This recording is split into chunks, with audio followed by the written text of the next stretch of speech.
There have been the Karloff Mummy, there have been the Hammer films, there have been the Brendan Fraser films, and you're wanting to pay tribute to those films. For me, the Karloff film being the one that influenced me the most. But I wanted to tell a new story. I wanted to bring something new to the table. I wanted the Mummy to be different. I wanted the story to be different. Boris Karloff made that character iconic. The movie's iconic, and it was a bit intimidating at first to walk in his footsteps because they represent what they represent, and I thought, you know, the size of it and everything sort of intimidated me and impressed me, you know.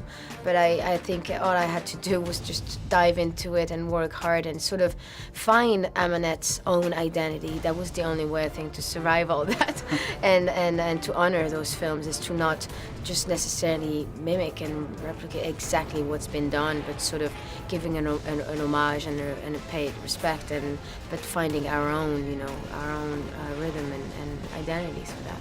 If you look at the classic monster films, many of them were very influenced by German Expressionism and the kind of massive sets and the lighting and the angles, and I get lost in that, lost in a good way in that. I love that kind of filmmaking. We wanted to take an almost lo-fi approach to this and say, we're gonna go back to shooting big sets, doing as much practically in camera as we can, and invoking an emotion, you know? So it meant holding on longer takes and choreographing scenes so that you felt you were inside the experience emotionally. And that, to me, as an audience member, that's what I get the most. You see all those landscapes.